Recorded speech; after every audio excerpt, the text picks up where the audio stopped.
I think it's fair to say that most people experience stress. For some, it's not a big deal. For others, it's the end of the world. Speaking from my experience, I know that college is stressful. Whether it's having to finally decide what I want to do in life, having to speak in class, or trying to cram in as much information as possible during finals week, college is stressful. At times, this stress can lead to more serious issues, physical and psychological. Uncontrollable, unpredictable, and constant stress has far reaching consequences on our physical and mental health. Stress can begin in the womb and recur throughout life. One of the abnormal consequences of stress is a feeling of helplessness that leads to clinical depression, but in addition, many illnesses. Stress brings on many side effects, both mild and life-threatening. Let's first dive into the more mild physical effects. The milder effects stress can cause are headaches, muscle aches, tense muscles, and rapid breathing. Stress and chronic stress can trigger and intensify tension headaches, make muscles tense, and cause backaches. Because your muscles tense up all over the body, the muscles that help you breathe also tense up. This can cause you to become short of breath. Unfortunately, this can lead to panic and cause panic attacks as well. The more serious effects of stress include risk of heart attack and heart disease, obesity, high blood sugar, high blood pressure, fertility problems, stomach pain, diabetes, weakened immune systems, and heartburn. That seems like a lot, I know, but the truth is actually that the list is longer than that, and I thought that these are probably the more important, more common, I guess, effects that stress brings on. So stress can cause our hearts to start pumping blood faster, resulting in a pounding heart. This is caused by stress hormones that make your heart pump faster so that blood can quickly reach your vital organs and limbs. Over time, an increased heart rate and high blood pressure could damage your arteries and could then lead to a serious, life-threatening heart attack. Stress causes your liver to release extra sugar into your bloodstream, which, once again, over time, puts you at risk for type 2 diabetes. Unfortunately, stress also interferes with the reproductive system in both men and women and may make it extremely hard to conceive. Stress affects your body's digestive system, which can lead to stomach pain, nausea, and heartburn. Lastly, long-term stress weakens your immune system's defenses, leaving you more vulnerable to infections. The one thing that all of these effects that stress causes have in common is that these are all long-term effects that stress causes.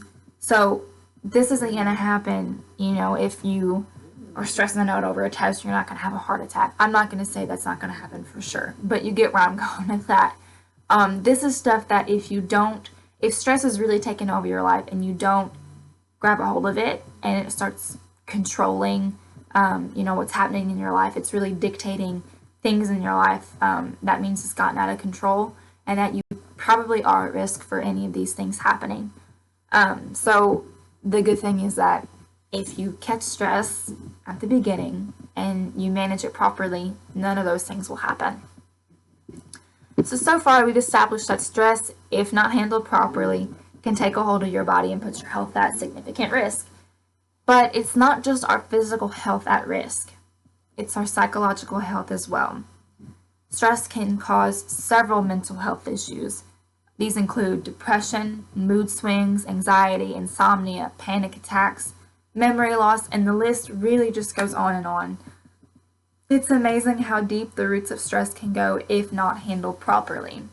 When it comes to mood swings, bottled up or suppressed emotions can manifest themselves in the form of psychosomatic illness. So, for example, according to Psychology Today, suppression of anger has been linked to breast cancer.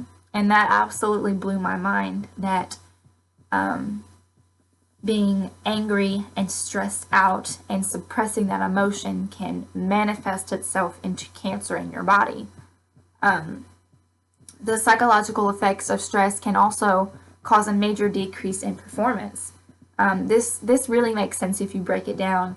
So with the increase of depression, anxiety, anger, sadness, any kind of negative emotion like that, it leads to this decrease in performance, or a decrease in motivation to perform. And it really does nothing but heighten the activity of those negative emotions even more so. So you're constantly stuck in this loop where you're unmotivated, you don't want to do it, you end up doing it and you don't do well, and then now you're even more unmotivated and you don't want to do it again, and it's just, you're stuck in this endless cycle and you're stuck in this rut, and it's really hard to dig up ourselves out of it. So the question is, how can we manage stress? What can we do about it? Unfortunately, the most widely used method in coping with stress is to do nothing. With a lack of motivation, most of the time people simply turn a blind eye to it and do nothing to handle their stress. And so most of the time it does get out of hand. However, that doesn't mean there aren't remedies or methods into handling your stress. The number one method into handling your stress is exercising. People who exercise regularly benefit greatly from it. It helps to turn down the production of stress hormones and neurochemicals, and as a result, helps avoid the damage to our health that short-term or long-term stress can cause.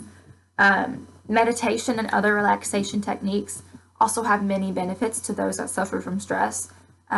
Just simply finding a quiet, peaceful, relaxing area and concentrating on your breathing, you can reduce the effects of stress significantly.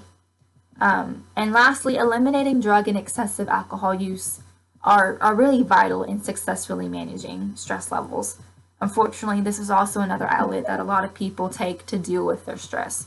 You know, just having a glass of wine or a bottle of wine after work, or one beer, or maybe a whole case of beer after work.